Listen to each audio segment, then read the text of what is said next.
Today is Friday, January 17th, 2020. Coming up on Roland Martin Unfiltered, 1 week after the Texas Southern University Board of Regents puts President Dr. Austin Lane on administrative leave, they release a statement explaining why.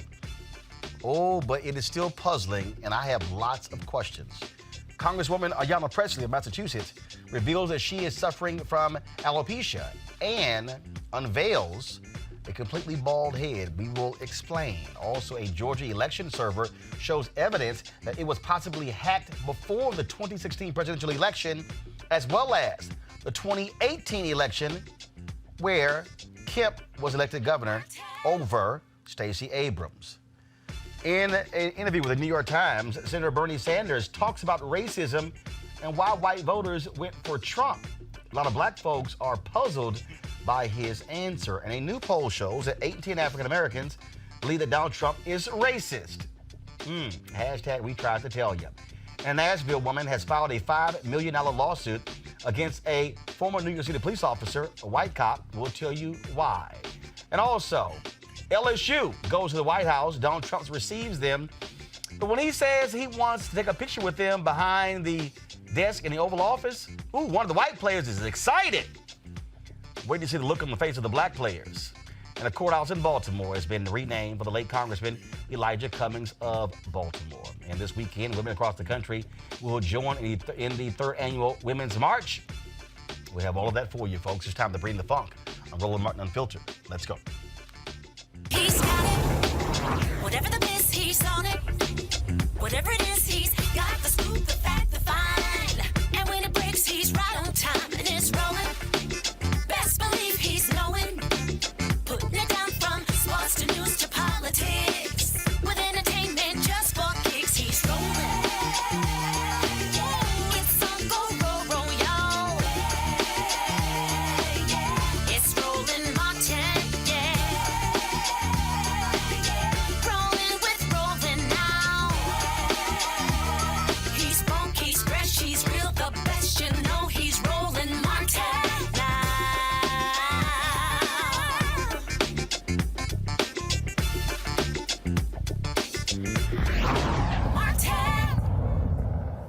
All right, folks, 1 week ago, the Board of Regents of Texas Southern University in Houston, the nation's second largest HBCU, put their president, Dr. Austin Lane, on administrative leave. They wouldn't say why they put him on administrative leave.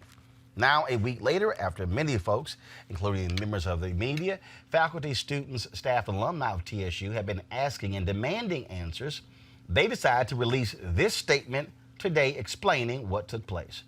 On behalf of the Texas Southern University Board of Regents, we want to provide our community with an update about our recent decision to place TSU President Dr. Austin A. Lane on paid administrative leave.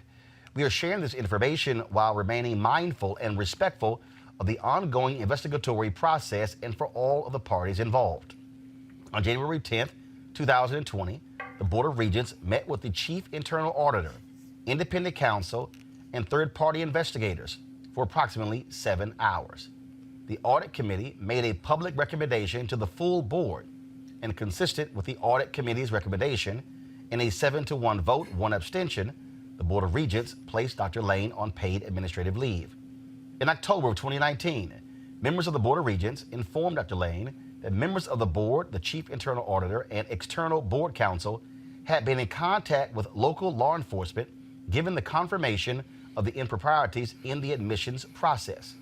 One university employee involved in the admissions process has already been terminated. The Chief Internal Auditor, in collaboration with a third-party investigator, special board employment counsel, and/or external board counsel, interviewed the executive management, including Dr. Lane and others at our university. On 2 separate subsequent occasions, Dr. Lane was invited to meet with the Board of Regents at 2 special call meetings. Dr. Lane was then interviewed a second time by the Chief Internal Auditor and Special Board Employment Counsel. On January 10th, the board placed Dr. Lane on paid administrative leave and named Kenneth Hewitt acting president. As the investigation continues, we urge everyone in our TSU community to comply with the university policies and internal audit and litigation risk management protocols, and we will continue to cooperate with the independent investigations by law enforcement. As we said in November, the university's academic integrity, trust of students, faculty, alumni, and the public at large are of utmost importance. We thank the TSU community for its patience while we balance the competing interest of respect for ongoing internal investigations and external criminal investigations with the desire to provide additional context for our recent board action. The board is dedicated to ensuring all activities at the university are conducted in an ethical and balanced manner in accordance with the university's mission, vision, and values. That's their statement. Now, they need to explain this here. Henry, go to my iPad. This is a letter, folks, the Texas Higher Education Coordinating Board sent to Texas Southern University that is dated July 2nd, 2019. You will see in this letter, it says Dr. Paredes. Dr. Paredes, folks, is the Commissioner of Higher Education, Raymond Paredes. It says, this memorandum is to close a complaint regarding alleged inappropriate admission practices at Texas Southern University. The complaint alleged that Texas Southern University tried to increase enrollment by encouraging staff to admit all students, irrespective of whether the student met the university's admissions requirements. We work with Texas Southern University Office of Internal Audit and Assurance. Their confidential report found no wrongdoing regarding the university's admission practices during the fall 2017 and fall 2018 semesters. We plan no further work on this complaint. It is signed by Mark Pohl, Director of the Internal Audit and Compliance of the Texas Higher Education Coordinating Board. It is CC'd to Hillary Eckford, State Auditor's Office, David Gardner, Bill Franz, and Linda Battles. Now, you might be wondering, what does this have to do with the Board of Regents with their decision? Here's what I understand in talking to sources at Texas Southern University. There was an individual who sent an email to the admissions director of the TSU, the Thurgood Marshall Law School at TSU. This individual said, do I need to put this on my admissions application? And if so, will that hurt me? The individual who he sent the email to said, no, do not put that on your application, because if you do, there's nothing that I can do for you. I was told that that person, that the dean of the law school found out about that when the dean saw that email, recommended that that employee be terminated.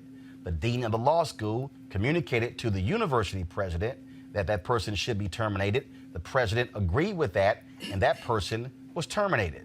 Now, the Board of Regents at TSU has not properly explained what they're talking about when they say inappropriate activities in dealing with admissions. So pull their statement up, folks, from the beginning. So let me walk y'all through this and why these questions continue at Texas Southern University. Pull the statement up. Okay, you see here in this particular statement here, it says that on January 10th, the Board of Regents met with the Chief Internal Auditor, Independent Counsel, and third-party investigators for approximately 7 hours. Now let me unpack this. What I am told is that the normal process is when there is an allegation of something happening in admissions, it is the job of the internal auditor to then investigate exactly what took place. They say they met with them, but the question is, why is the Board of Regents meeting with the internal auditor about an allegation when it's not complete? Normally what happens, I'm told, is that the internal auditor then comes to the Board of Regents if there is something that is actionable. No one has said that's the case. The Board of Regents also said, go back to the statement, please. The Board of Regents says in here that the issue deals with, scroll up, please, vote 7-1, go to the next page. That the issue deals with improprieties in the admissions process. Now, there are 3 different levels of admissions at Texas Southern University. There's undergraduate, there's graduate, and there are the professional schools. The board has not specified where this issue took place. Is it in undergraduate admissions? Is it in graduate school? Is it among the professional schools? They haven't explained that. Go back to my iPad, Henry. No, go back to my iPad, not the statement. Come to my iPad. Now, Again, if you look at this statement right here, a complaint was made to the Texas Higher Education Coordinating Board. They are the people who oversee all higher ed in Texas. So you clearly see here that a complaint was made. Folks, if you actually call the Texas Higher Education Coordinating Board, if you call them right now, I'll give you the number.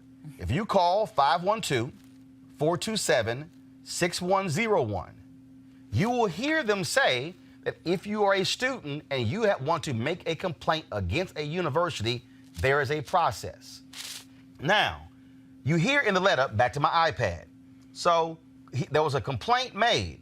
It says that the auditors for the Higher Education Coordinating Board work with the internal auditor at TSU, who does not report to the president, who reports to the board. Now, folks, this is what the Board of Regents needs to explain.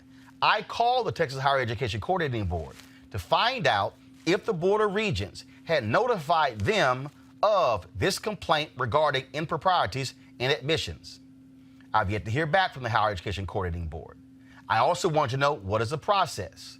So I need the Board of Regents to explain to me how a complaint was alleged about improprieties and the allegation you work with the internal auditor, but is the Higher Education Coordinating Board, are their internal auditors working on this here? Back to the TSU statement, please. In the TSU board statement, they say that they are working with law enforcement agencies. Okay, I need somebody at TSU to explain to me on the Board of Regents, what law enforcement agencies are you working with? Are you working with the Texas Rangers? Are you working with the Texas Department of Public Safety, DPS, state troopers? Are you working with the Houston Police Department? Are you working with Harris County Sheriff's Office? Are you working with the Harris County District Attorney's Office? So when you hear this, we're working with law enforcement agencies, that raises more questions. So what is going on here? Are they saying someone was taking bribes? What's going on?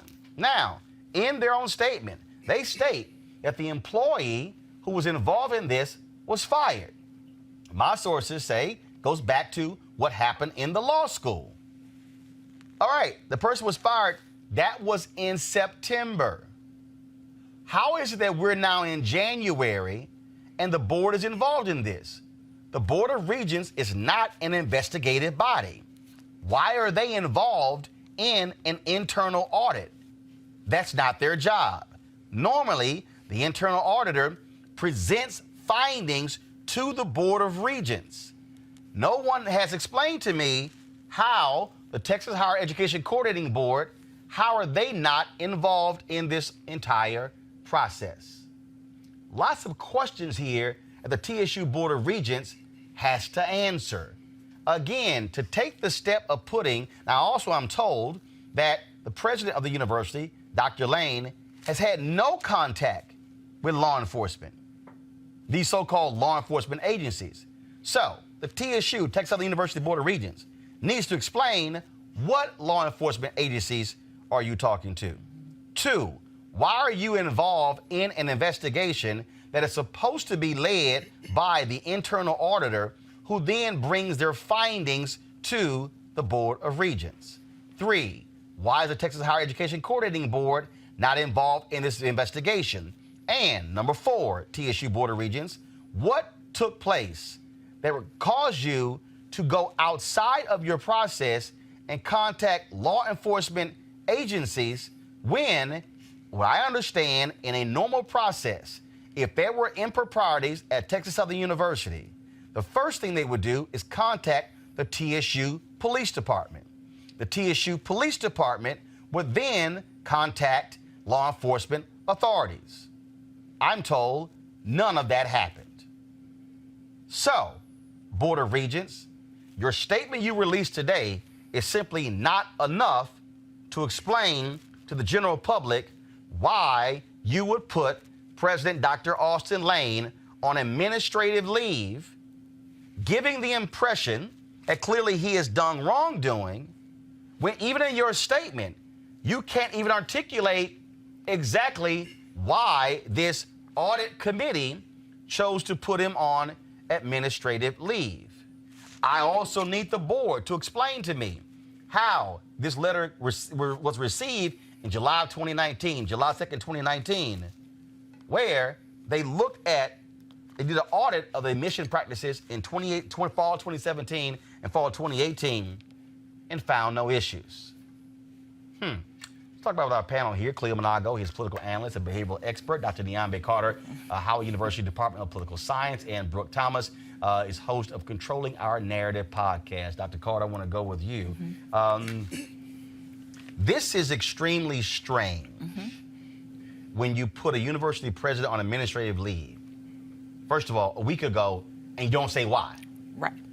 Then a week later, you put this statement out explaining why you did it.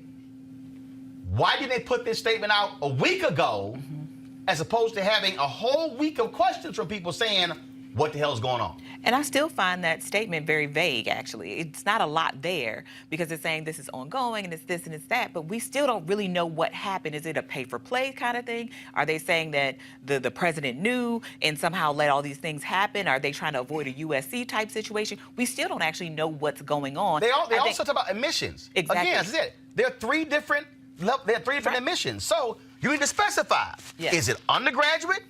Is it graduate school or is it professional school? And also, there are people in charge of those offices that are not him. And I know, when you're the president or you're the head of something, it's always your fault. But there are other people who are actually responsible for that. The president doesn't actually oversee admissions. That's not his job. The dean of the law school oversees the law school. Absolutely. And you have all those different people who are over. So yes, you're the president, but there's a reason why you have those things in place. Absolutely. And so he's trusting his other professionals, right, to administer their units. I think that it still doesn't say why they would go so far as to put him on paid administrative leave. They haven't fired him. They're still paying him. They just removed him from his duties. And the truth is, most presidents have contracts. They're going to have to pay him anyway if they get rid of him. So it's still a lot of questions here about what exactly the nature of the allegations are. Cleo, this is the nation's second largest HBCU. And you have a university president who, according to many faculty and staff and students, has been very good for the university, brought them national acclaim when they had the Democratic debate on their campus in September. We were there covering it as well. Giving to the university is up from alumni as well. Money is being raised here. And so when a board takes this action, you might want to explain further. And here's what's also interesting. This memo that I'm talking about, and again, they got to explain this to me. What they are saying is that this is an allegation. Go back to their statement, please. Go back to their statement, all right? No, their statement, the TSU statement. I want to explain the TSU statement because this is why you have to read statements very clearly, folks. Go to the Texas Southern University Board statement. So in their statement, they say an ongoing investigatory process. That's what they say. Go to the next page, please. They lay out, it says, given the confirmation of the improprieties in the admissions process. One university employee involved in the admissions process has already been terminated. Okay. So you've confirmed impropriety. I just told you that there was an admissions officer in the law school who was involved in an email exchange, who the dean said, you're fired. The president agreed, you're fired. You've already confirmed. It was confirmed in September. So it was confirmed in September that the admissions person in the law school acted inappropriately. The dean recommended firing. President backed the dean up. Yet 6 months later, we're sitting here having a conversation about you confirming something that was confirmed in September. Roland, all I can do is deduce because I don't know what's going on. But it's clear to me that whatever's going on, they don't want everybody to know at this point. HBCUs, and this may be relevant or not to their situation, often don't like their dirty laundry out in the world. No, that's any college. Right, well, that's any college, but not all colleges are worried about funding as much as a lot of HBCUs Right. are. So they're very concerned about how they look to their... Especially an historically black college that's public with a Republican leadership in all of state government. Yeah. So what's clear is that they want to be unclear.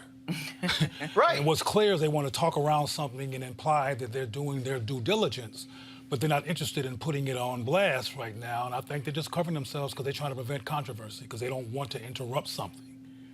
And clearly, what they don't want to interrupt is the university's operations and possibly its fiscal state. Right. And so, again here, Brooke, again, as somebody who is a reporter, as somebody who has seen these things before, somebody who is used to improprieties, frankly, from the TSU Board of Regents in the past, before the entire board was replaced by the governor because they were meddling in the affairs. We also have a board. Here where this particular Board of Regents had a complaint that was filed against them. One of the regents, 2 complaints filed by an employee of the university. They fired that employee last Friday. And so it's very interesting in terms of, how this board is operating in their actions. In secret, it seems, right? I think everybody kind of has the same idea. That was a very long worded statement that gave us no information. Thankfully, I think the university's community should be pretty thankful to you, because you broke it down much more than that statement did. And I imagine, there are a lot of people in the university's community that still want to know. And if it was important enough that the president should go, at least temporarily, I think that it's a responsibility to actually tell what's going on. There shouldn't be this many questions. Right, but there are loads of questions here, and it simply doesn't make sense for any number of reasons. What is going on here, and the thing, Dr. Carter, why this is so important is because HBCUs, unlike, let's just be clear, predominantly white institutions. Absolutely. Okay. My alma mater, Texas A&M, when they had drama back and forth between the president and the governor and the provost and the board of regents, and she eventually resigned, bottom line is, folks still give. Yes. But when you have this at HBCUs, this has a direct impact on alumni and their relationship with university, where folks like, look, I don't know if I'm going to send you my check. I don't know what's going on here. And so these type of things can stunt the growth or the forward progress of an HBCU. Absolutely. I mean, we've gone through it at our university. I mean, lots of places have faced this. I mean, we talk about USC, but nothing is stopped at USC. I mean, people are happy to give millions of dollars to USC, but when it happens to a Texas Southern, then it's, oh, I can't trust these people. Right. And I think that's really dangerous, because that money goes to so much. It's not going directly to these individuals. It's going to these children. It's going to the buildings. It's going to the deferred maintenance, the infrastructure of these spaces. And I think we have to stop being so short-sighted and thinking about this in the context of, this is what black people do. This is what happens at universities. And I think if they were really concerned about keeping this kind of hush and thinking about long-term progress, they would have done this in the summer. They could have done it over spring break. They could have done it at a number of times. But at the beginning of the spring semester, when things are just ramping up again, and right now you have, convocations, charter days, and things like that coming, moments when you can raise money for an institution, to have this kind of happen in the beginning of all of this is really unfortunate for TSU. And I hope they sort it out, because this is also someone's professional career and their reputation on the line as well. And that's really all you have in this kind of business, particularly when you're in the upper echelons of university leadership, because there's just not a lot of people in that space. There's really rarefied air up there. And so I hope for the students and the faculty and administrators and others, staff on that campus, they figure it out sooner rather than later, because I think this is a lot of uncertainty hanging over that institution, because we actually don't know what the allegations are and what's happening. Also, just for our audience, again, we have done this, folks, for the last 3 days. We have emailed every single TSU board member asking them to come on and comment. The only 2 who have responded have been Board Regents Derek Mitchell as well as Ron Price. Ron Price is out of the country. Ron Price says he certainly will be welcome to talk with us when he gets back into the country. We have not heard from the board chair, from Albert Myers, from some of the other folks as well. And so we certainly welcome any of them to come on to Roland Martin Unfiltered to explain what's going on, because that statement still does not answer the questions that need to be answered about what's happening at Texas Southern University and Dr. Austin Lane. All right, folks, let's go to our next story. Congresswoman Ayanna Pressley of Massachusetts. Folks, many of folks know her as one of the 4 members of the squad, incoming member, a new freshman member of Congress who upset a longtime incumbent. She did a video, exclusive video with The Root, where she revealed how she has gone completely bald because of the hair loss condition, alopecia. A lot of folks have been commenting on social media. Here is what she told them. This is my official public revealing. I have only been bald in the privacy of my home and in the company of close friends. I'm Congresswoman Ayanna Pressley, and this is a word about why my black hair story is both personal and political. Before I was an elected official, I did everything. I wore wigs, I wore extensions, and then about 4 or 5 years ago, I decided to get Senegalese twist all the way down to my waist. And what happened is that I got these Senegalese twists, and I feel like I met myself fully for the first time. You know, I sort of looked in the mirror and I said, oh, there I am. And it felt good. So what started out as a transitional hairstyle ultimately became a statement and something that I was very intentional about. And I was very aware this hairstyle would be filtered and interpreted by some as a political statement that was militant, or people said, people will think you're angry. And I said, well, they already think that. What I was not prepared for was the glorious gift and blessing of the acceptance and the community and the affirmation. Now I walk into rooms and little girls are wearing t-shirts that say my congresswoman wears braids, and we receive letters from all over the globe of women who talk about their own emancipation, that they feel that I've given them permission. My twists have become such a synonymous and conflated part of not only my personal identity and how I show up in the world, but my political brand. That's why I think it's important that I'm transparent about this new normal and living with alopecia. In the fall, when I was getting my hair retwisted, is the first time that I was made aware that I had some patches. From there, it accelerated very quickly. I had been waking up every morning to sinkfuls of hair. Every night I was employing all the tools that I had been schooled and trained in throughout my life as a Black woman, because I thought that I could stop this. I wrapped my hair. I wore a bonnet. I slept on a silk pillowcase.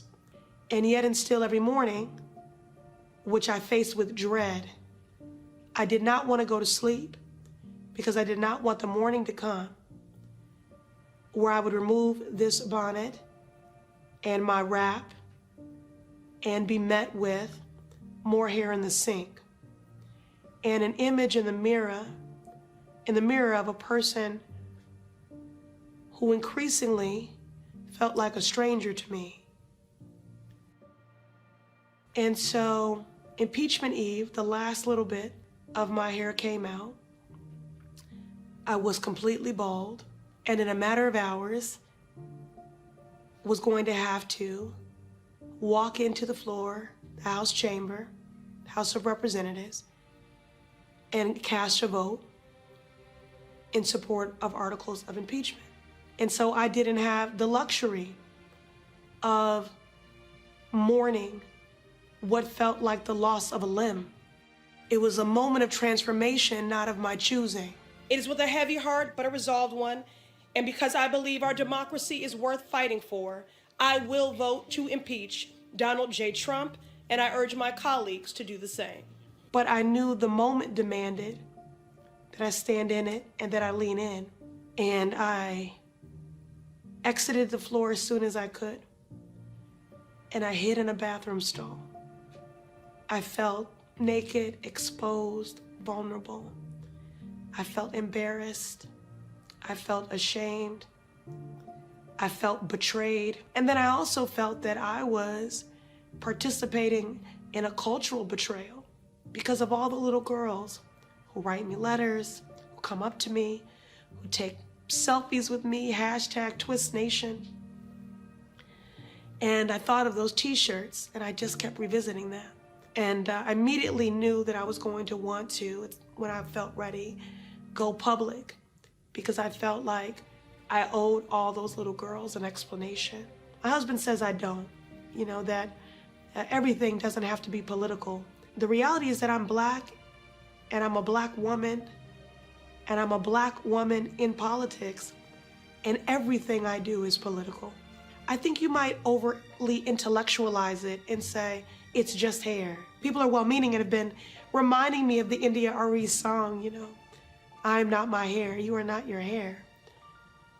And that's true, but I still want it. So I'm trying to find my way here. And I do believe going public will help.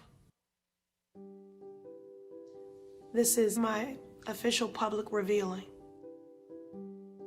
I'm ready now because I want to be freed from the secret and the shame that secret carries with it. And because I'm not here just to occupy space, I'm here to create it. And I want to be free. I am making peace with having alopecia. I have not arrived there. I am very early in my alopecia journey.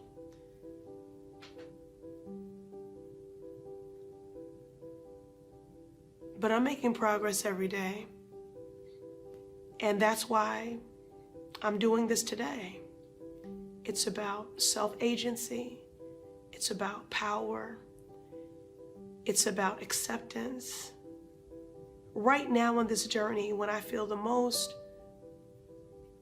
unlike myself, is when I am wearing a wig. So I think that means I'm on my way.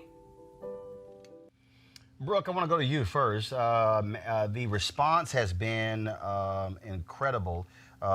When she posted this, first of all, the Root posted this.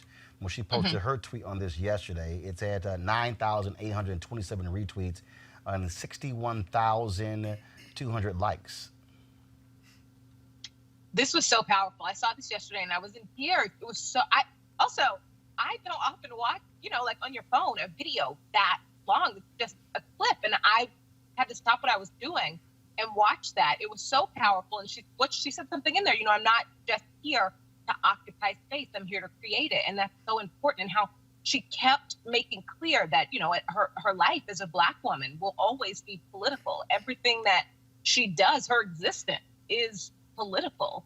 And I felt this is so powerful because I think alopecia is something a lot of Black women struggle with, whether it be fraction alopecia, whether it be alopecia affecting you like it is the Congresswoman here. And just as much as her twists were representative of so many young women, right? So many girls, so many women, and how the power in that. This is too. And I think that this was incredibly important. And she also said something, this happened in the fall. This started happening in the fall. And so this just happened to her. She's barely getting time to sit with it herself and just realizing the power. I think that's a sacrifice, just being willing to go public with something that she hasn't had that much time to sit with herself. This was really powerful. And I think Congresswoman Pressley, it's always a bummer to me that the four women, the squad, get looped together in a way that each of them as individuals, I feel like don't get enough shine, their history and their work and what they do. And I think, of course, there's power in the four of them together, but there's also so much about Congresswoman Pressley that I feel people don't know. And this is just part of it. And I thought this was powerful and this was amazing and just one of the great things about her. Dr. Carter, again, man, when you When you think about this, when you think about just the reaction that for a congresswoman to do this, when I remember when Congresswoman out of New Jersey, why is it escaping me right now? Bonnie Coleman, when she was going through cancer treatment and had all her hair shaved off, and folks were like, "Oh my God, what happened?" I know of another member of Congress who was going through cancer treatments and didn't want to do that and was wearing a wig, and didn't want anybody to know what was going on, and so certainly powerful for her to step out and do this publicly. Yeah, and I think just being real about mourning the loss of your hair, and that not being a shallow concern. I know she said people are trying to be helpful and they're trying to give you encouragement, but it's something that you didn't ask for. It's not something that you chose for yourself. This is something that is happening to you, right? This is your body sort of betraying you. And for women, I think our attractiveness, our femininity, so much of who we are is wrapped up in our hair and changing our hair and being able to sort of play with it, or choosing to cut it or have it long, and for that to no longer be a choice anymore. When you are alone in your home, that's hard enough, but when you are a person in the public eye and you're under so much scrutiny, I mean, people are taking pictures of her every day. People are looking at her every day. And I'm certain up until this moment, there was probably a lot of fear that one day that wig would slip, or that somebody be able to say, hey, that's a unit she has on. That's not actually her hair, and what that must have felt like. So, I mean, this is probably the fourth time I've watched it this week, in part because I think at least for me, I'd never seen a woman of her stature and in her position come out and say, this is who I am now. I'm not all the way there. I'm learning to accept it. I'm still going through all the emotions, the trauma, even the sort of excitement, because she talks toward the end about the ability to sort of mess around with wigs and play with her look. Like, that's exciting, but it's still a journey. And I think for a lot of women, I know women who have alopecia, it is still a very difficult place to get to because of how we have all these anxieties around our hair. Cleo, I mean, for her to come out publicly, there have been, I'm going to show some photos in a minute. It's also freed a lot of other women who are going through this, and folks have been sharing their story about what they've been going through. The Congresswoman has always been impressive. I mean, she's an impressive sister. And she's doing a couple of things in a row. She, as you mentioned, Black women, probably more than most women in this country, have to deal with hair anxiety and concern about hair and being treated one way or the other based on hair. And this sister, in the beginning, affirmed African textured hair and braids, etc., and went on to affirm being bald. And what's powerful about the image that you just put up is that she's beautiful. She's a stunning, bad sister, regardless. And she's brilliant, and I'm glad she's there. And she's somebody who's very nuanced, because not only is she a congresswoman who steps up and who speaks truth to power and is very impressive in that way, she's just impressive symbolically as a brilliant, strong sister. And now she's symbolically powerful as someone dealing with this hair issue and still stepping up and shining. And I think other women who are dealing with the same thing will feel more comfortable about who they are. And that's powerful to do that twice. To do that around Black hair and to do that about hairlessness. She's just very impressive. And I'm glad to be around to see the squad, including that sister, in terms of how she represents. Henry, are you seeing these photos that I'm playing on iPad? If so, go ahead and pull those up as we have this conversation. These are some of the images that women have been posting on Congresswoman Ayanna Pressley's timeline, just showing about that. And back to you, Brooke. When you talk about this reveal, again, being this public figure, being somebody who again, didn't have to do this. She could have just been living her own world, but she chose to. So just your thoughts on that. It's just all about representation. And yeah, just that like I said earlier, not only did she not have to, but this just happened to her. This happened so soon. And just the willingness to, I think, just be there for other women. She knows what this is going to do. She knows that this is going to be representative for a lot of women, and that's what that's about. You have to see the pictures rolling in, and a lot of people. I think there was a story of I want to say a makeup artist in Memphis also dealing with alopecia, and just, I think, the strength in numbers and just the power in someone in that position being willing to come out and show herself bald, and to everyone, someone who faces so much criticism at disproportionately compared to, you know, a lot of other public figures, a lot of other politicians, and still being willing to do this because she knows what it could mean to so many other women. It's just so strong. Also, I think Dr. And it's what I've come to expect from Congresswoman Pressley. Also, I think Dr. Carr, a lot of people, again, are realizing for the first, wow, I never even knew about this, even to the extent of how it impacts folks. I mean, like this sister right here says she's been dealing with this for 10 years. And others have said, well, you know, patches. Matter of fact, I think Goldie, I'll pull up in a second, I think Goldie Taylor, she said that she had posted a tweet, said she had dealt with this a long time ago, but her hair came back. And so for some people, they grow their hair back, others never comes back. Right, absolutely. And I think that's the permanence of it, right? It's sort of just becoming a new normal and becoming a new version of yourself that you didn't ask for or anticipate. And I don't know, you know, at any age if that's an easy thing to do, but I'm sure certainly as a woman, a mother, a wife, and all these things, and contending with something that you could not foresee, right? Like had no expectation that this was going to happen. And as Brooke rightly points out, probably happening at one of the most inconvenient times, right? I mean, I don't know if there's a convenient time to lose your hair, but certainly not when you have to go to the floor, right? And talk about something as large as impeachment and sort of the future of this country. So, you know, kudos to Representative Pressley for her honesty and her vulnerability, because I think she said a lot in that 7 minutes where she's talking about it's not all triumphant and feeling like a failure and feeling all of those things at the same time. And trying to manage your own self. You know, it's interesting, Cleo. So somebody on YouTube this post said, who put in her head that how she looks isn't attractive in a positive way? Look, let's just first of all, that's a ridiculous question. And the reason it's a ridiculous question is because we live in a society that that bombards us with so many different images that these things make who we are.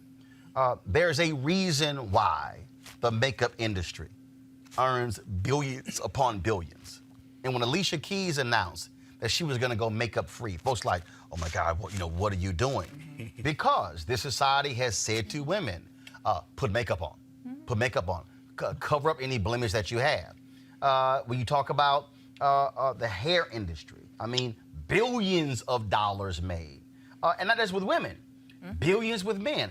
It is amazing to me the number of people who, let me be clear, I don't give a shit what any of you think.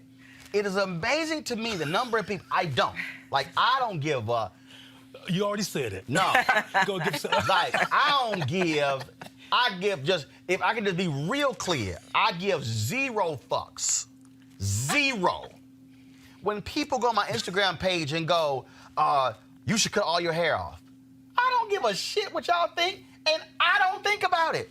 When folks were like, I remember I was at the radio station when I was working in Chicago, they were like, I think your hair is thinning. I was like, oh, okay. I'm literally not sitting here going, oh my God, you actually think that I would spend a dime on a hair plug, on a tube? Hell no. And I'm going, if I don't give a damn, why do you? But there are people who literally, their whole worldview is locked up in, no, I gotta have a full head of hair. I've gotta have, I'm like, man, please. Well, so that's why that question. Well, I think the question, it called itself affirming her, like telling her she should not be self-conscious about how she looks because she's beautiful. I think that was the intention. Well, the question was, who put it in her head? Yeah. Easily. The world. The world. Right. I mean, television, radio. I mean, you go down the line. Roland, how many times have you heard somebody in any kind of media platform with your stature at least say, I don't give a flying Fruit Loops, you know what you said about most people do. I think it's frankly it's a weakness, and it's sad that we're that superficial and people's value is based on how well they make up themselves. But that's the reality that we live in, and you are one, and I think I'm pretty much that same way, who doesn't run around being concerned about it. And one of the powerful things about what the Congresswoman did is maybe left people will be self-conscious about the whole thing, because she shines regardless of this whole thing, and maybe others who realize they have that capacity as well. But I think, again, that this brother or sister, I don't know what they were, called themselves saying, why is she even questioning anything based on how she looks? And you asked them the question, because society does. Yeah, I mean, Brooke, I think about the people who go on Twitter and Instagram. Look at LeBron James' hairline. Do you actually think LeBron James cares about any of these folks? But there are people who they're so caught up in this. It's the Western world. That it drives everything. And look, we know right now, you got, in African nations, they are spending stupid money on bleaching cream. Caribbean too. And on things along those lines. And so we live in a world where people want to dictate what you should look like, what you should care about. And matter of fact, this show, when we started this show here, Jay Feldman, my man, who's my longtime TV executive producer, Jay was like in the budget. Jay said, "Okay, we're gonna do about a makeup artist." I said, "We ain't gonna have one." Now, look, I understand that's a job. I understand that. But my whole deal was, I don't give a damn about no makeup artist, because in the television industry, it's no. You can't go on TV without makeup. You can't. No. We got to. Oh no, you got forehead shine, so we got to sit. And I said, let me tell you something. I am not. I said, first of all, I ain't paying myself. I damn sure ain't gonna pay somebody else to put some makeup on the show, because I don't care. I don't care. But that's where we are. Yeah, I mean, you're right. And not at all take away from like the strength of you personally not caring, right? But I do think, we've got to admit, it is easier for men. It's easier for men to get to a point to where public figures where they don't care. I think there was a story, I want to say it was in Australia, but there was a co-anchor, a man and a woman, and the man wore the same suit every single day for a year. Nobody noticed. But people bag on what the woman is wearing every single day. Now, let me be real clear. His ass wore the same damn suit every day. That suit was funky on some of them days. Very true. But and I think social media has made this worse. And I'm a fan of social media. I'm not one of those who's like, social media. But social media has made this worse because people don't check themselves. Everybody's going to gossip. People are always going to gossip. People are always going to have opinions on other people that you keep to yourself. But like, you wouldn't walk up to a stranger at the mall and say, "I don't like your lipstick. I think you should do something different with your hair," because that's weird. But for some reason, behind the screen, people feel like they can send you an email, they can send you a tweet, they can text you and say, tell you what they think about your appearance, and it's weird. Literally, I'll post photos and people sit here and go, "Oh man, you've lost all your hair," and I'm going, I don't think I've lost all my hair. I'm sitting trying to figure out. It's not like I'm walking around with a little bitty ass patch like right there, and I ain't got no. Okay, here's my whole deal. Okay, if you walk around like with a little patch right here, okay, and you ain't got literally no hair on the side, the top, whatever, okay, you can have that conversation. But y'all, I'm sorry. It's ridiculous, and I think what's going to happen is, I think when Alicia Keys did what she did, it caused some women who frankly are not in industries where it's like, no, you got to have makeup, to say, why in the hell am I sitting there putting makeup on? And I think Congresswoman Pressley, by her putting this video out, is going to also liberate some other people. Just like we've seen a huge resurgence, a huge increase in women, especially in the television industry, but even in corporate America and others who said, you know what, I'm wearing my hair natural. I'm not sitting here walking around going to get that damn perm every 2 weeks. And listen, I think there are a lot of choices. You can choose to do makeup, no makeup. I think It's all your choice. It's all your choice. But I think what Brooke was expressing is how for women that choice doesn't feel like a real choice because it's like, oh, you look terrible. You got bags. Or fix yourself up, right? I mean, and it is, I think, an additional pressure because of the way that women are scrutinized as opposed to men. Because men can still be good looking, right, without hair, right? Like there's a whole sort of lineage of men who've been bald through time that people thought were extremely good looking, attractive, sexy, all of that. And when you're a woman and you do say, you know, I'm not going to wear makeup or I'm just going to honor my hair and let it do what it does on its own, it's, you know, taken as somehow you're not putting in any effort, right? And I think there is, and with social media and filters and all this other stuff where people can kind of get these overinflated senses of what they look like, you can Photoshop yourself and be whatever you want to be. It really has made us have these unrealistic expectations of what people actually look like, men and women. Yep. All right, folks, Brooke's got to go, so do me a favor, please. I want y'all to go download her podcast, Controlling Our Narrative podcast. Brooke, thanks a lot. Take care, Thanks for Brooke. having me. It's always really great, Roland. Thank you. I appreciate it. Thanks a bunch. Got to go to a break. We come back. We're going to talk about election systems in Georgia. Were they hacked by the Russians? That's next in Roland Martin Unfiltered. You want to support Roland Martin Unfiltered? Be sure to join our Bring the Funk fan club. Every dollar that you give to us supports our daily digital show. There's only one daily digital show out here that keeps it black and keep it real as Roland Martin Unfiltered. Support the Roland Martin Unfiltered daily digital show by going to RolandMartinUnfiltered.com. Our goal is to get 20,000 of our fans contributing $50 each for the whole year. You can make this possible. RolandMartinUnfiltered.com. Logan Lamb, an election security expert, says that a Georgia election server shows evidence that it could have been hacked before the 2016 presidential election and the 2018 vote that gave Georgia Secretary of State Brian Kemp a narrow victory over Democratic incumbent Stacey Abrams. Now, the incident, which occurred in late 2014, long before either of those elections, not only calls into question the integrity of Georgia's voting machines during critical elections, but raises new questions about whether attackers were able to manipulate election data and voter information through the compromised server.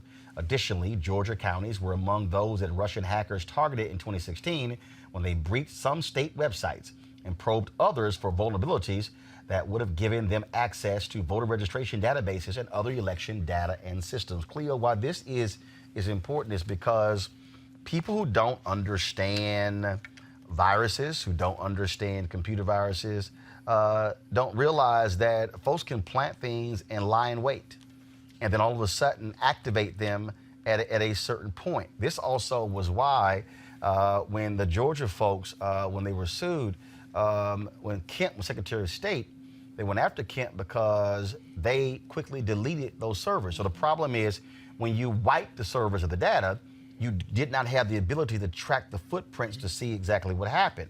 So there's a serious concern among people that these Russian hackers have infiltrated, and we know now that remember initially they were saying, oh, it was really all caught. It was kind of like no, 20 different states they were targeting, and then different places they accessed in Florida. We don't know in terms of how far this thing has gone, because the reality is this here. If you are in one particular county and then you put your voter data on that thumb drive, and then you drive that thumb drive down to the election center, and when they put that thumb drive in their computer system, that virus then can go from one county to infect the entire state computer system, and they have a way of hiding these viruses in these computer systems and then just wait. And so for the Trump administration to do nothing on election integrity, for Mitch McConnell to allow that bill that was voted on by the Democrats and Republicans to sit idle, it raises some concerns about whether or not we're actually going to have an election in 2020 that is protected from folks from the outside. Well, we already know that there's been interference with people's voting capacity for many, many years, even as far as back as Bush. What I'm concerned about, though, is that we do have the technology to stop this. Why are we not using it? I mean, the Russians haven't gotten to the Pentagon, as far as I know, and to any of the mainstream federal sources that we keep sacred and secret. So why are they not trying to put a hold on this? But, of course, people like Trump and his courts are not bothered at all by this interference, because they need this interference to win. And what happened with Kemp in Georgia is an example of the prowess of that type of interruption, because a man stole the election and is still the governor, just like Bush did the same thing as the president. So did Trump. So I wonder, what are we going to do about it, particularly, as I said earlier, being that we do have the technology to track external forces who come into our databases. That kind of technology does exist. Well, and the fact that they're sort of not bothered by this and we're doing everything actively, it seems to Right. thwart any investigation to try to figure out Precisely. exactly Well, what they was going on. benefit. Precisely. Exactly, because they're benefiting of it. But it's also not just this election. We also need to be thinking about the census that's coming up in 2020, which is going to have some electronic components. So this is going to be far bigger than just this one moment in just Georgia, because if they're doing it in Georgia, I guarantee they were doing Wisconsin, Michigan, Ohio, all the other places that are important to these elections. And I think we have to be mindful that we have another election cycle coming up. So if we're still talking about what happened 4 years ago, then we're not probably actively going to stop what's going to happen in 2020, because in a place like Georgia, where they're deleting the information that we could use to go back, there's no record, right? The people who voted don't get any record. So there's no paper backup. There's nothing. Right. But This aren't stuff we is passive literally too? digital. I mean, aren't we passive as citizens in the face of this?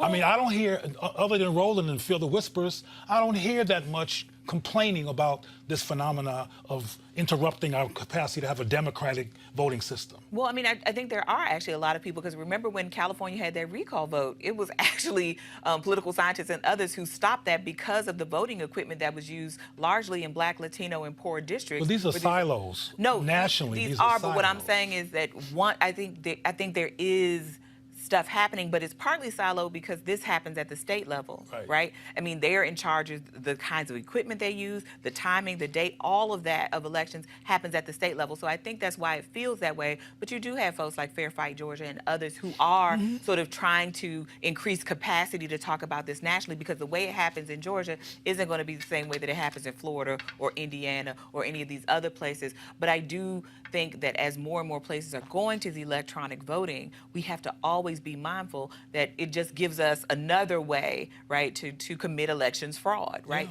And the very thing that this set of Republican administrators said they were trying to thwart with these voter ID laws, it seems like they're inviting Russians in the back door to do it. You know, just come through the front door. Don't even try to hide or pretend, because they seem to be giving them all the cover that they need. It's guaranteed, and it's been guaranteed for several elections now, that the Republicans in particular are going to interfere with the democratic voting process. It's guaranteed. Absolutely. So where is the preemptive strike to counter that? That's my question. And I'm aware of what's happening in California and these different places, but I'm talking about a national outcry against this interference of democracy. Absolutely, I concur. So we'll see what happens there, folks. The New York Times soon is going to announce who they are endorsing for the Democratic nomination for president. They did interviews with all of the candidates who agreed to sit down. Not all of them did. One of them, Vermont Senator Bernie Sanders. In this video that was released, Sanders appears to be saying that racism is only a reaction to economic anxiety. Take a look what he had to say, and we'll talk about it. What about the fact that Trump has touched a chord in 40 to 44% of the people? What about that issue? It's like Trump is a symptom of a widespread problem. Yes. So, I mean, how do you address that? What is the issue? How did Trump become president? Not everybody, but tens and tens of millions of Americans feel that the political establishment, Republican and Democrat, have failed them. Maybe the New York Times has failed them too. That explains the appeal of racism? Yeah. People are, in many cases in this country, working longer hours for low wages. You are aware of the fact that in an unprecedented way, life expectancy is actually going down in America because of diseases of despair. People have lost hope, and they are drinking, they're doing drugs, they're committing suicide. And when that condition arises, whether it was the 1930s in Germany, then people are susceptible to the blame game, to say that it is the undocumented people in this country who are the cause of all of our problems. And if we just throw 10 million people out of the country, you're gonna have a good job, and you're gonna have good health care, and you have good education. That's all we gotta do. So all over the world, Trump didn't invent demagoguery. It's an age-old weapon, and you take a minority, and you demonize that minority, and you blame that minority, and you take the despair and the anger and the frustration that people are feeling, and you say that's the cause of your problem. Clear your reaction. I think that this guy is suffering from blind subjective whiteness.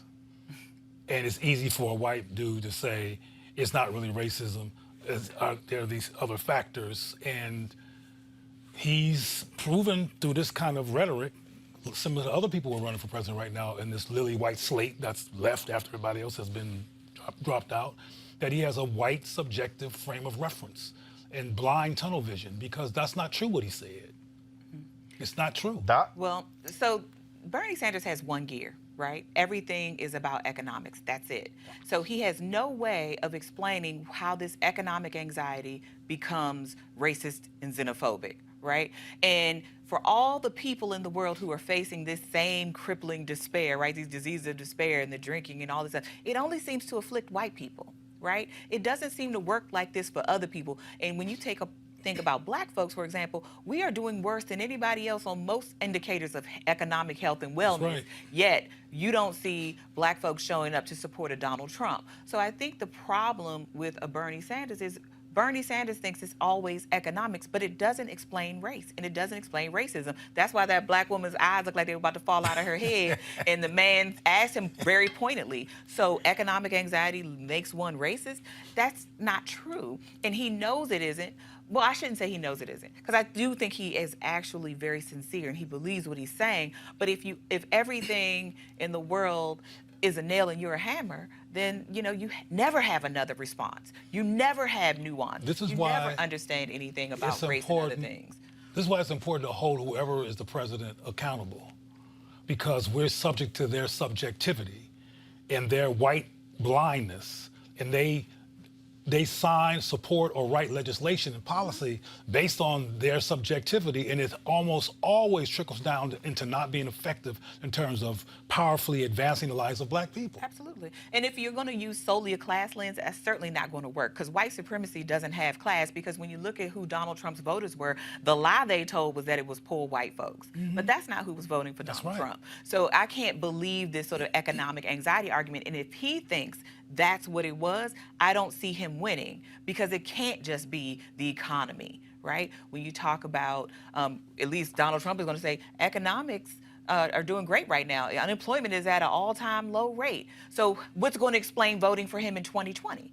It's not going to be economic anxiety. But there are whites who appreciate the raceless perspective of how society operates. Absolutely, because they don't have to do any hard work. Exactly, and will support him, those who will, because he won't look at the world through a lens that's considered of race dynamics. And this is that could help him. Well, and absolutely it's going to help him. I think with Bernie Sanders supporters, I do think that class lens is very powerful, because it does let white supremacy off the hook. That's right. Right? Nobody has to do any work. All we have to do is just make sure people have health insurance, and that, people can work and be paid a fair wage, and then all the other problems go away. And we know that doesn't happen. Right? At least if you've been paying to the last 400 years of history, you would know that that's not the way it works. But that's the story that Bernie Sanders tells. And if he's telling that story, then he fundamentally does not understand America. He does not understand American politics. And he certainly doesn't understand the needs of people who are non-white.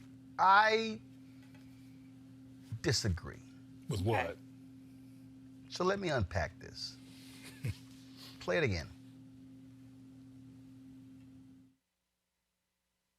What about the fact that Trump has touched a chord in 40 to 44% of the people? What about that issue? It's like Trump is a symptom of a widespread problem. Yes. So, how do you address that? What is the issue? How did Trump become president? Not everybody, but tens and tens of millions of Americans feel that the political establishment, Republican and Democrat, have failed them. Maybe the New York Times has failed them too. That explains the appeal of racism? Yeah. People are, in many cases... And leave it right there. So Bernie Sanders, so then the brother asked the question, but does that explain the appeal of racism? Here's what the questioner should have done. The questioner should have then said, this is what I mean. Folks, this is the fundamental issue that we face. And I've said this for years. I said this when I was on CNN for 6 years. Whenever an issue comes up, this is what happens. And our next story is going to even explain that, where a new poll says, here's a perfect example. So a new poll shows that, y'all go show the graphic, a new poll says 8 in 10 black Americans describe Donald Trump as racist, okay? Okay, so you can show the graphic if you want to. So I'm gonna link these two things together. 8 in 10 black people say Donald Trump is racist. This is what ends up happening. You're a racist. No, I'm not. Come back to me. You're a racist. No, I'm not. So then the debate revolves around that exchange. Not the issue. Not what he said. Not what he did. Not the policy, but the phrase, you're a racist. So when Bernie is asked, well, what about the racism? And then Bernie then begins to explain what Donald Trump is doing. What Senator Bernie Sanders is actually saying, folks, and is articulating, is that these people don't see themselves as racist. They never have. The fact of the matter is, you will rarely find an individual who says, I am an absolute racist. They're not going to say that. That's true. They're not going to say that. That's true. What they are going to do are make judgments, have perceptions, and make decisions through a racial prism that actually is racism, but they don't see it as that way. See, in order for me to deal with somebody, I have to understand how you think and how you operate. And so if I say, your ass a racist, what's their response? No, I'm not. Here are my friends. This is who I hang out with. That's what Donald Trump does. He's going to show you the black people who gave him hugs after the First Step Act. This means I'm not a racist. See, that's not how we have to frame the question.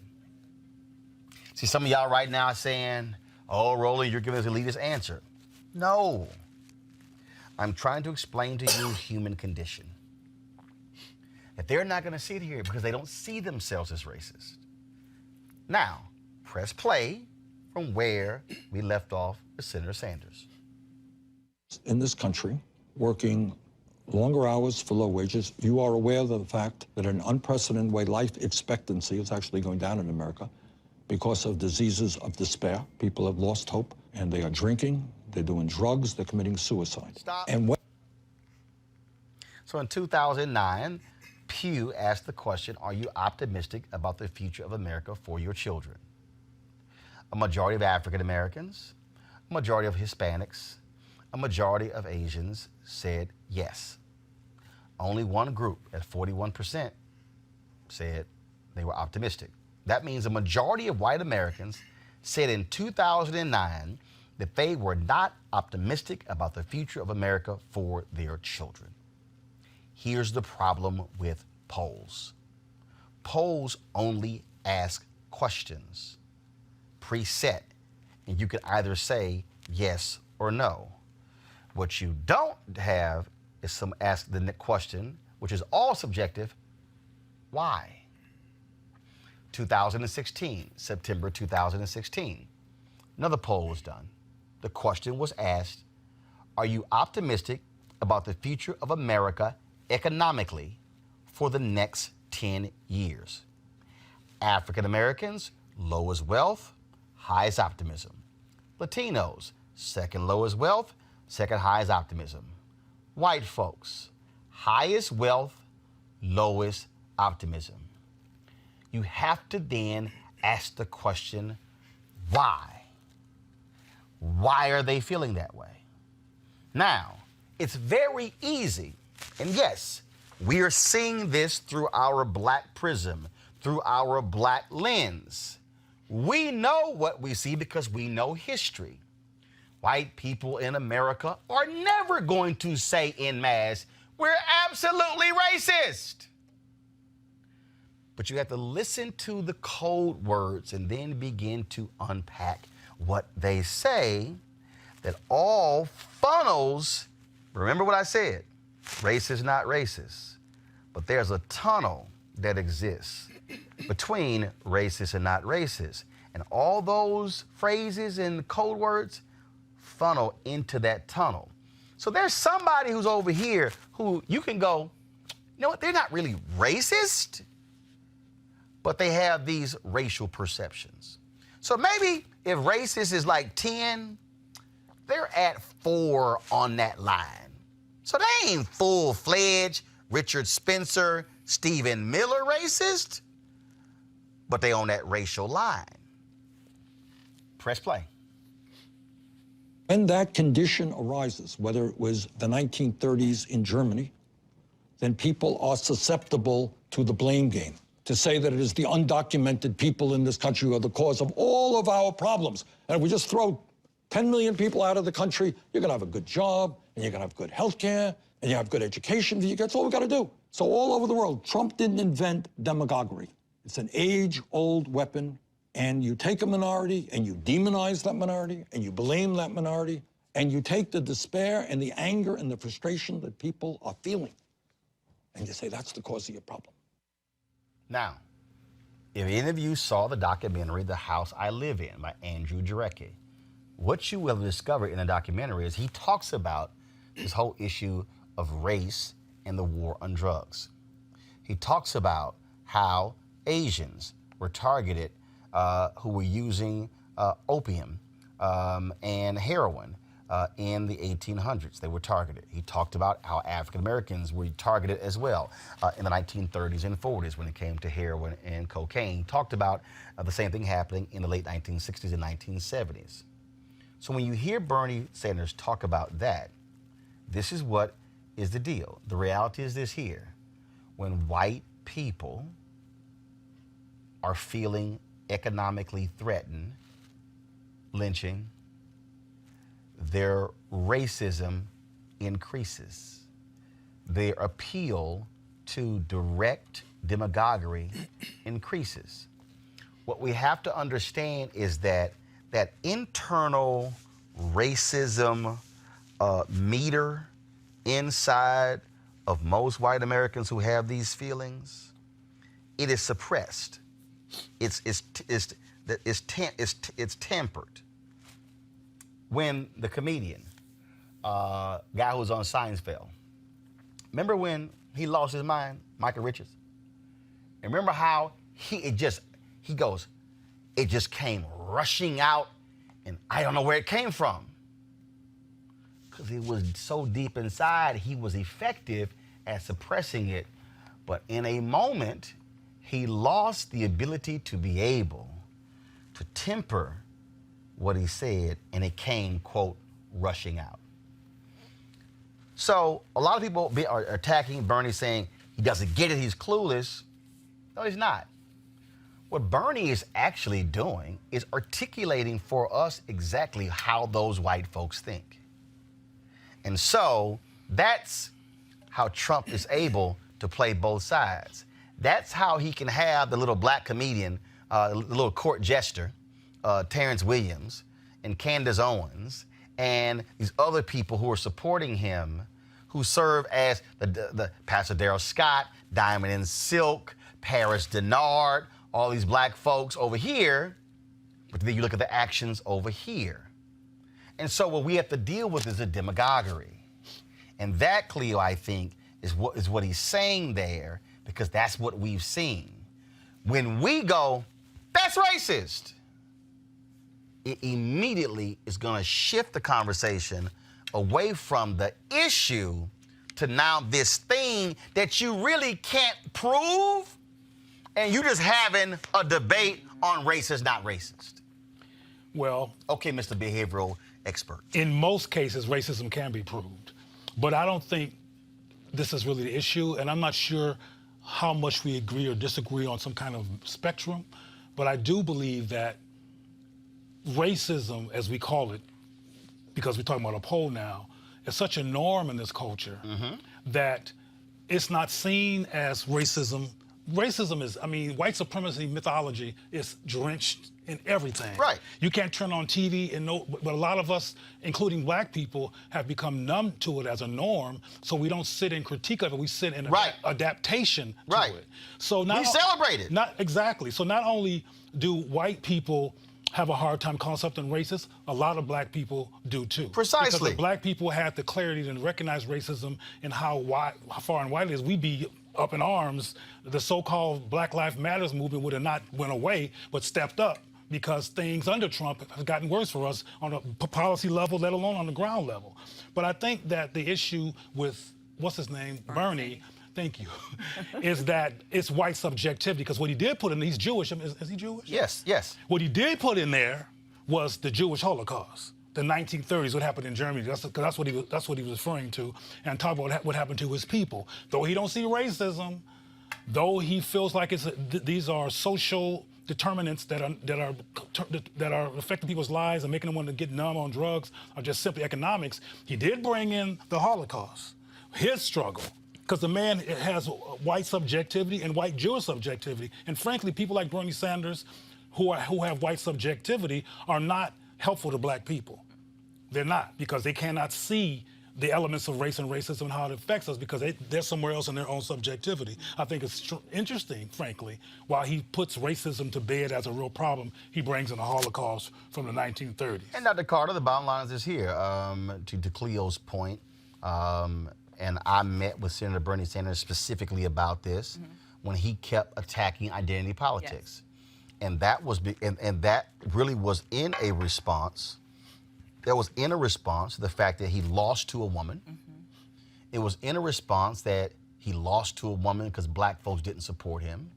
And in many ways, Bernie Sanders was angry after 2016 that in his mind, that he did not win the nomination because of identity politics, when in fact, everything about politics is identity politics. Absolutely. And when I met with him, I specifically told him that, first of all, the phrase identity politics did not even come about until the 1960s, when that was a response to the Black freedom movement.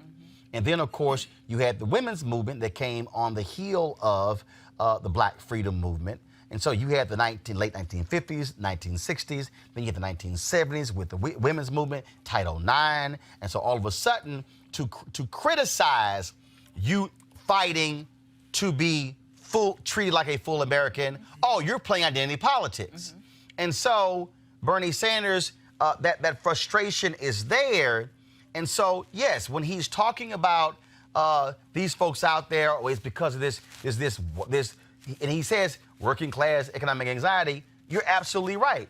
Dude, we broke too. Right. Bruh, they ain't the only ones taking opioids. They're not the only ones who are using drugs. They're not the only ones, but when white folks start using drugs, when white folks start drinking, when white folks start dying, when he said life expectancy, first of all, the black life expectancy ain't increased. What he's talking about, when the New York Times did a story on the life expectancy dropping, and not because of ours increased, it's because white life expectancy dropped because of the opioids. And so Bernie, that was really talking about white folks, but he wouldn't just say it. He used the broader terms, but looking through it, we knew exactly what he's talking about. Yeah, well, I think even just the choice to say people and not say white people. Yes. Because you don't view all people as people. And that's because American society has, because everything in America has been determined through a white prism, you don't say white. Right. So you don't see Politico do a story saying white pastors endorse Trump. You will see a story, black pastors endorse Joe Biden. So white folks will not put white on it. Well, but that's because whiteness is this sort of blinding light, right? It's this sort of ever-present, omnipresent thing, and it's the exemplar, right? Because when he was talking in 2016 about the folks in the Midwest and talking to regular Americans as if black people don't live in Toledo, Chicago, Cleveland, right? He was talking about white people, and I think that's something that irritates a lot of folks about Bernie Sanders. It's like, we know you're sincere. We know some of the things that you're talking about economically make sense, right? We know that healthcare is a right and people should have a ability to access it and should be paid a proper wage and all these kinds of things. But when you say things like what he said on that, I actually don't think he's just talking about Donald Trump voters. I think he's talking about himself, because he is one of those people. And I think that's the thing, because that white man narrative of being lost, when you're talking to a people who are looking at having zero wealth as a community as soon as 2053 don't tell me about economic anxiety. But you know what though? Totally agree. But here's also the reality. The last election, 71 to 72% of the total. Now, see, some of y'all about to really get upset what I'm about to say. Some of y'all about to really get upset. Numbers don't lie. In the last election, 2016, many political scientists believe that 2016 was going to be the first election where less than 70% of the total electorate was white. But because there was a decrease in black turnout and Latino turnout, and then you had Donald Trump appealing to those white folks in rural America, 71 or 72% of the entire electorate was white. For all that we do in demanding Democratic candidates talk to us, demanding they have a black agenda, Latinos demanding they have a Latino agenda, the reality is, if you're running for president, you're talking to white folks. Because 70% of the total, again, folks, 70%, these are numbers. In fact, 70%, the rest of us are in that 30. And so, because of you look at our demographic numbers, white people, the reason they don't preface anything with white, because they haven't had to, because when they talk, they mean white. In the whole history of America, there was no need to say white people, because when they say people, they were not talking about us. And so, they're still not. And right. And so what happens? So these candidates, the reality is these candidates are doing what white folks have always done, and that is not self-identify, because it's like, well, if we want to talk about black unemployment, we mention black unemployment, but when we talk about white people, we just simply say people. Unemployment. But I think the only problem with that narrative is like, yeah, most of the electorate is white because we live in a majority white nation. I think most of us know this, and we know that these people of color are I gotta stop you right there. But Stop. You said most of us know. Well, a lot of us no. But even that phrase right there, a lot of us don't even articulate when you talk about, again, the power of white supremacy. We don't even say America's a white nation. What happens is, even us, we fall for, no, we are a nation of immigrants. We're a nation. No, the reality is, America is a white nation. And what's driving all of this, and this is what Bernie did not say, while they appealed to Trump, because it all goes to 2043. Yes. 2043, when America will be a nation as majority people of color. So the fear, this is what Bernie didn't say, the fear that Trump was able to push buttons is because they ain't just looking at it, because when they say jobs, yes, they're looking at shit. My white son and my white daughter, they're gonna have to compete now. They can't just walk in and get it because of whiteness. And then when you look at majority minority states that are already in existence, you look at Hawaii, you look at Texas, you look at California, you look at Arizona. These and places, you look at, and they're portending what's going to happen as we move across. When he mentioned life expectancy, Yes. 17 American states, the average white death rate is higher than the average white birth rate.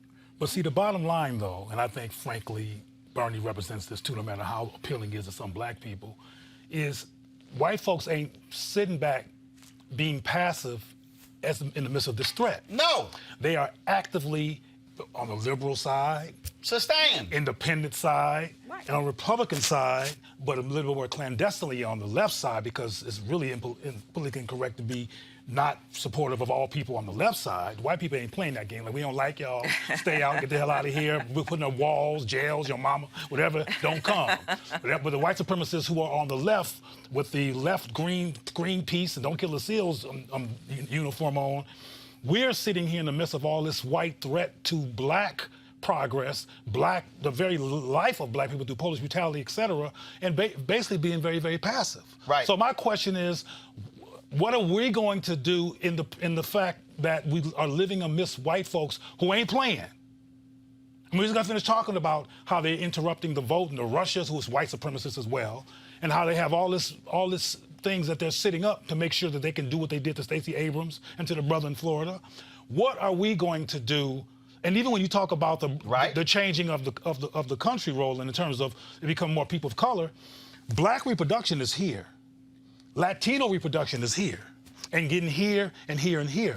Black reproduction has not moved. Right. Black reproduction is still higher than white reproduction. But we're being outpaced by Latino reproduction. Yes. And again, I want to reiterate the facts that our reproduction might be higher than whites, relatively speaking, but it's static. It ain't doing this. Right.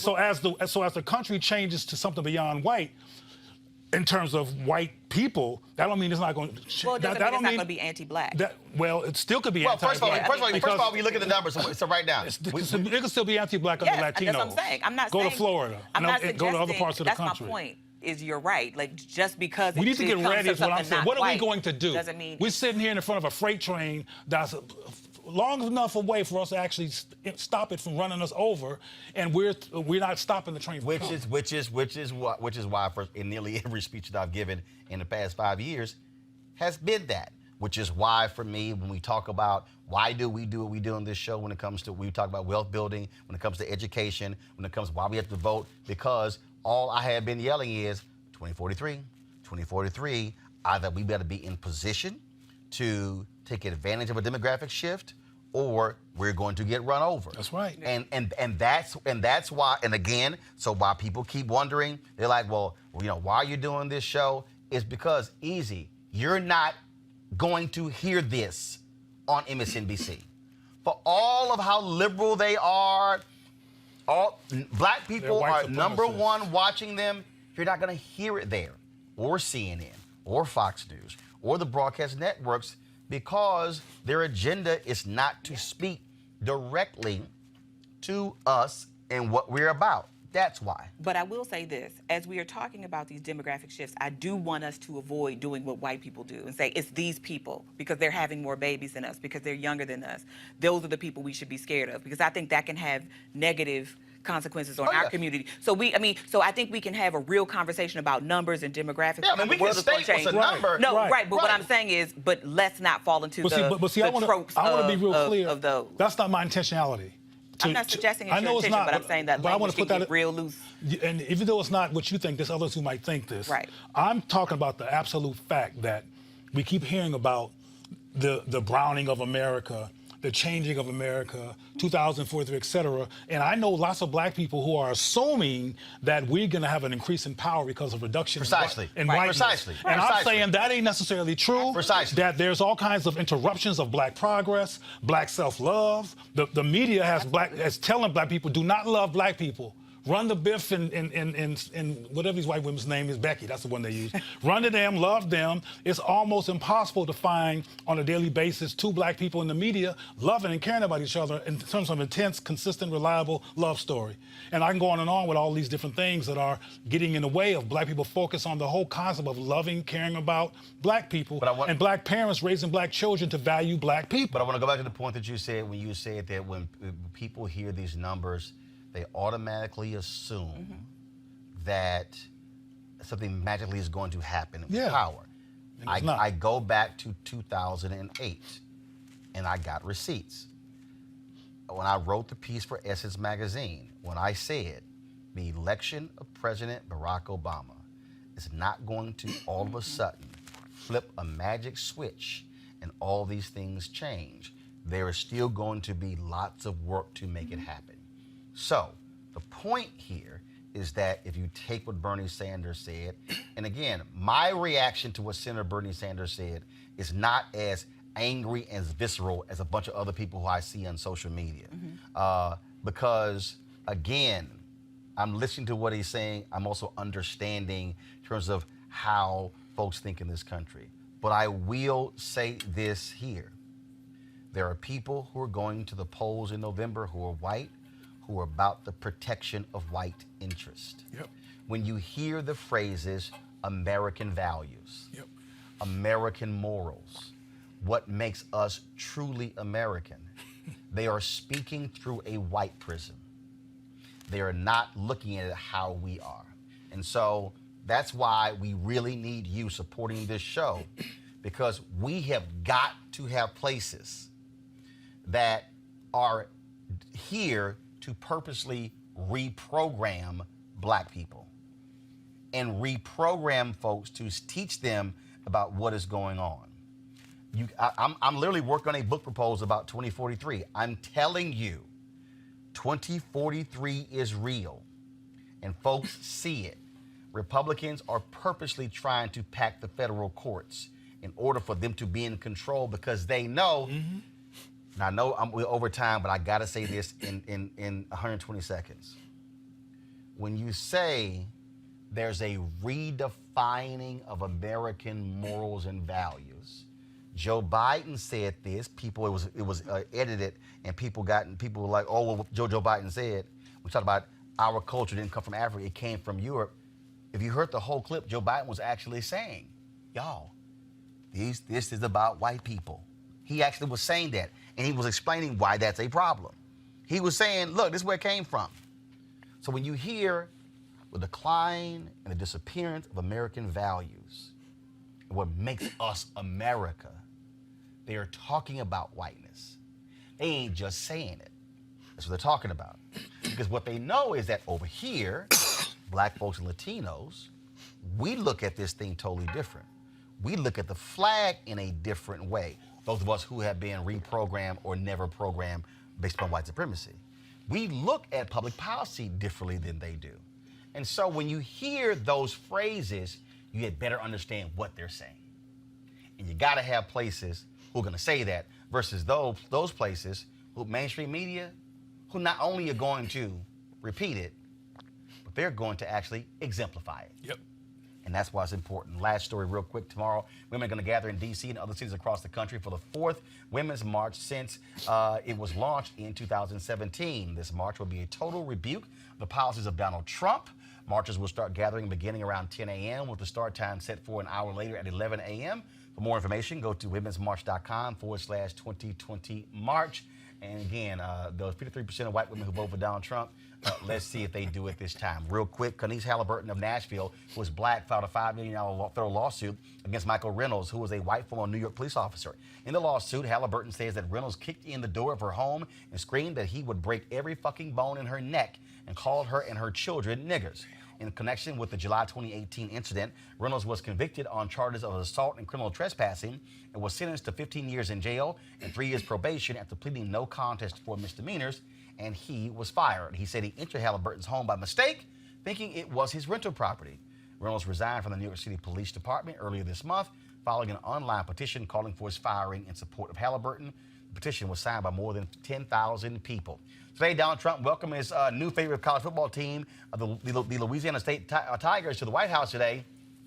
The event quickly turned into a campaign rally, of course, but the most priceless part of it was when the faces of quarterback Joe Burrow and the men standing behind him. So watch this here when Donald Trump says, let's go into the Oval Office, and you're going to see this really excited white boy.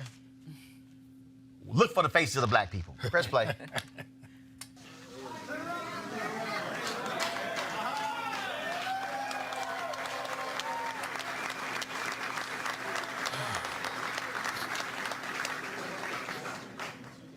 Guys, you botched it. Coach, we don't normally do this, Zoom but out, I'm doing zoom it out. for this team. Anybody would like to come with me to the Oval Office, we'll take pictures in the Oval. It's a special place. There's no place like the Oval. They come from all over the world. They have their own big offices and everything. They go into the Oval, and they say there's no place like this. So, Coach, if you'd like, we can take whoever wants to come to the Oval Office. We'll take pictures behind the Resolute desk. It's been there a long time. A lot of presidents, some good, some not so good. But you got a good one now, even though they're trying to impeach the son of a bitch. Can you believe that? You believe that? Got the greatest economy we've ever had, Joe. We got the greatest military. We rebuilt it. We took out those terrorists like your football team would have taken out those terrorists, right? But we're doing good. So we're going to go to the Oval Office with some of the the players and all of the players, I guess. And again, I want to just congratulate the team. I want to congratulate your great representatives, all of you. Go back to the freeze in the video there. Now, the box, we put in the box, it actually cut off those two brothers at the top. You couldn't see their whole faces. But you see the white guy right behind Coach in the blue suit and the beard? He was so excited when Trump said we're going to get a photo in the Oval Office. He turns around to the brothers and go, wow, the brothers looking like, dog, we don't really care about that photo. So the four brothers in that picture barely crack a smile. Go back. They ain't like, look, we ain't trying to be here. But this is the one that was it. When he kept talking about taking a photo, them brothers were like, yo, man, we excited. But the white guy in the beard, he was hyped. He was hyped. He kept going, wow. What? He turns around, wow. And the brothers look at him like, this is gonna live forever. They'll never live this one down.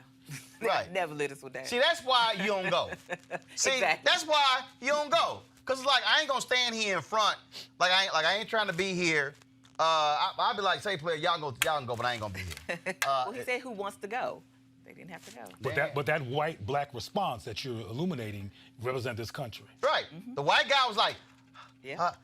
It's the same racist Trump. It's the same He was crazy, hyped. getting ready to get impeached Trump, who he's Get hyped ready about. to. I mean, he was like, woo. Well, I mean, we formally. We get a photo in the Oval Office. The brother's like, Yeah. I can't wait till they release the photo to see. I want to see how many of them actually. And how many of their mamas, when they showed them their picture, Right. what did you do? And how many of them go up to the family reunion and got to Exactly. deal with that. All right, Exactly. y'all. We got to go. We appreciate Dr. Carter, Cleo, as well as Brooke for being on the show today. Don't forget, folks, you want to support Roland Martin Unfiltered, go to RolandMartinUnfiltered.com. Join our Bring the Funk fan club. Every dollar you give goes to support this show. Again, you can pay via Square, PayPal, or even Cash App. We got all of those ways for you to do it. And again, this is about us speaking our own voice, owning it and controlling it, and not asking anybody for permission for the conversations that we have.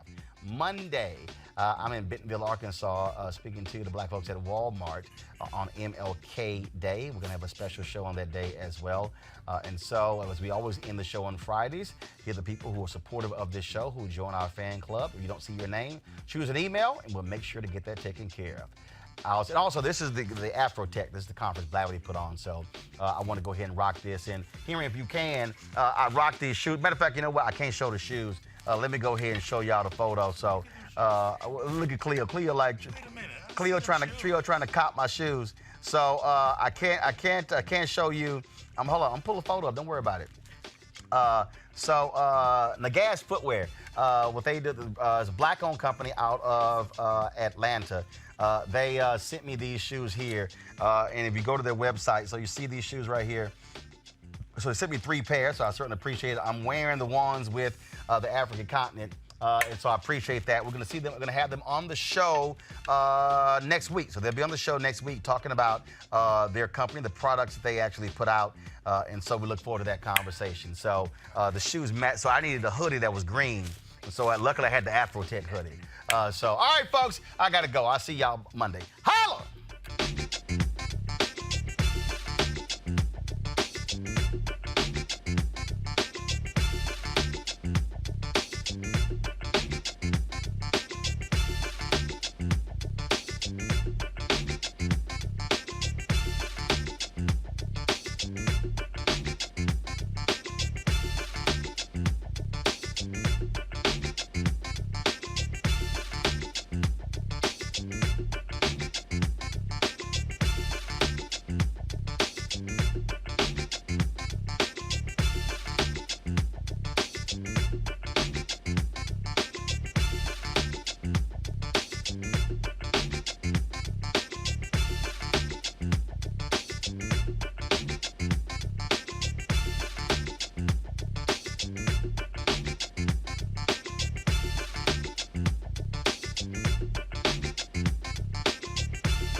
You want to check out Roland Martin Unfiltered?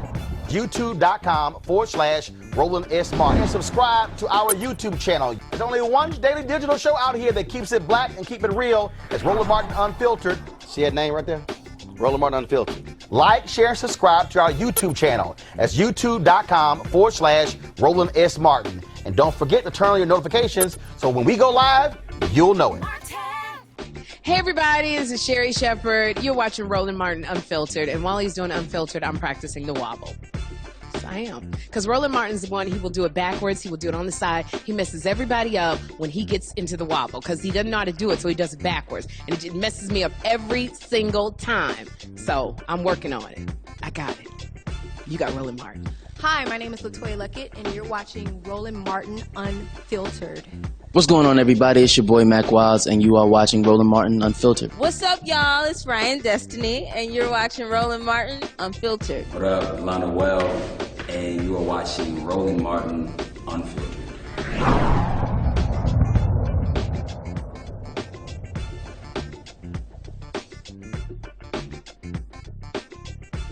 You want to support Roland Martin Unfiltered?